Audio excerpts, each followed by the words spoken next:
Siapa pengkhianatnya? Pengkhianatnya ternyata tetap dari marga Balawi. Jadi marga itu tuh bukan marga pejuang, ya marga pengkhianat. Yang namanya pengkhianat tetap aja terus-terusan jadi pengkhianat gitu ya.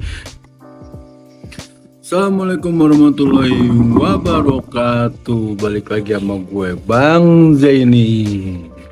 Sekarang gue mau cerita tentang Demang Lehman.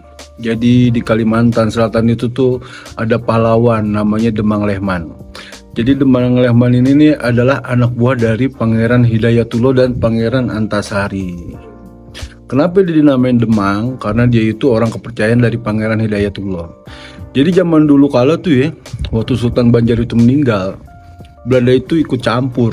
Ternyata Pangeran Hidayatullah tuh yang disuruh sama Belanda itu untuk menggantikan posisinya itu digantiin sama saudara tirinya. Dan saudara tirinya ini pro dengan Belanda. Dan dia itu tuh sering yang namanya itu zolim terhadap rakyat Kalimantan. Jadi rakyat Kalimantan nih hasil panennya itu dibeli dengan semena-mena segala macam lah kayak gitulah. Dan pengaruh dari Pangeran Diponegoro tuh, pemberontakan di Pangeran Diponegoro 1830 tuh ternyata tuh menyebar sampai ke Kalimantan, menyemangati ya, untuk mengusir Belanda tuh dari tanah Nusantara gitu loh. Nah, Pangeran Hidayatullah dengan Demang Lehman itu akhirnya bergerilya lah. Nah, Demang Lehman ini nih jago orasi ya, jago ngumpulin orang. Dan Demang Lehman itu mempersatukan ya antara suku Banjar dan suku Dayak untuk bersatu melawan Belanda. Dan terjadilah perang yang paling panjang, perang fisik ya, kontak fisik paling panjang sepanjang sejarah di Indonesia, yaitu perang di Kerajaan Banjar itu tuh, perang di Kalimantan Selatan. Jadi dari tahun 1859 berakhirnya di tahun 1906. Demang Lehman ini nih unik ya, umurnya 32 tahun, tapi gila taktik perangnya, terus kecerdikannya, kecerdasannya itu nggak, Belanda tuh nggak bisa ngalahin dia. Sampai akhirnya Belanda itu ngasih surat penangkapan ke dia bahwa dia itu dihargai kepalanya itu sekitar 20.000 gulden. Kalau satu guldennya itu sekitar 5 juta, sekitar 10 miliaran lah untuk kepalanya dia gitu. Nah, Demang Lehman ini nih lahir aslinya tuh namanya tuh Idris, lahirnya di daerah Barabai.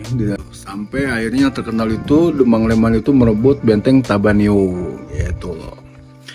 Nggak lama kemudian Demang Lehman itu tuh diajak negosiasi sama Belanda untuk mempertemukan Pangeran Hidayatullah.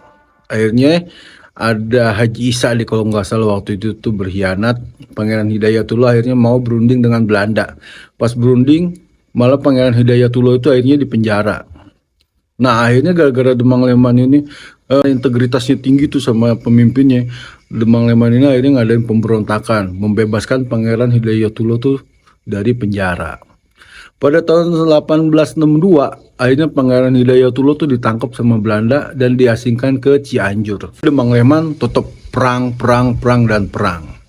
Demang Lehman ini nggak pernah kalah ya sama Belanda ya. Demang Lehman ini kalau perang tuh nggak pernah mati dan nggak pernah kalah. Demang Lehman ini nih bener-bener sosok pejuang yang tangguh, yang keren lah. Orang Kalimantan harusnya bangga ya punya bapak moyang tuh kayak Pak Idris ini ya, kayak Demang Lehman ini ya. Demang Lehman itu nggak pernah kalah dari Belanda. Akhirnya dikalahnya sama siapa? Sama pengkhianat. Jadi sekitar tahun 1864 itu tuh Demang Lehman itu tuh ada di daerah Tanah Bumbu. Tanah Bumbu itu waktu itu dikuasain sama Syarif Hamid Alaidrus. Jadi Ba'alawi yang dikasih kekuasaan di situ bapaknya. Bapaknya itu namanya Syarif Ali Alaidrus. Dan Syarif Hamid ini anak kelima dari Syarif Ali Alaidrus itu. Nah, Pambarani ini adalah anak buahnya Syarif Ali Alaidrus. Akhirnya pas tahun 1864 subuh-subuh tuh di daerah mana gitu ya, di daerah Tanah Bumbu, Demang Lehman itu lagi sholat subuh, ditangkaplah sama Belanda. Dan tanggal 27 Februari 1864 Demang Lehman itu dieksekusi mati, kepalanya akhirnya dibawa ke Museum Leiden Belanda. Pemerintah setempat itu tuh udah ngajuin surat ke Belanda. Akhirnya salah satu pahlawan Indonesia ya selain Pangeran Antasari yang kepalanya dibawa ke negara Belanda itu tuh ya Demang Lehman ini nih, Pak Idris ini ya. Akhirnya beliau itu dikuburkan tanpa kepala. Dan beberapa kali itu pemerintah daerah setempat itu meminta kepalanya Demang Leman itu agar dipulangkan ke Indonesia, tapi nggak diizinin sama Belanda. Harus ada pejabat yang terkait untuk meminta kepala tersebut gitu.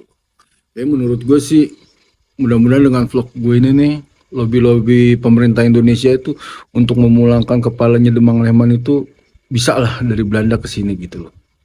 Karena sekarang nih gara-gara bola, hubungan romantis antara Belanda dan Indonesia tuh lagi romantis-romantisnya gitu ya. Oke lah, by the way, akhirnya kita bisa tahu di sini siapa pengkhianatnya. Pengkhianatnya ternyata tetap dari marga Balawi. Jadi marga itu tuh bukan marga pejuang, ya marga pengkhianat. Yang namanya pengkhianat tetap aja terus-terusan jadi pengkhianat gitu ya. Jadi Sarip Harmet Al Idrus ini, marga Al Idrus ini marga pengkhianat gitu. Eh harusnya tuh orang Kalimantan tuh tahu sejarah lah, bahwa orang Kalimantan asli tuh kalau lagi berjuang tuh gila-gilaan. Belanda aja tuh sampai keok di situ. Sampai Belanda itu ngeluarin surat panggilan Antasari itu tuh 100.000 gulden, dan Demang Leman itu sekitar 20.000 gulden gitu.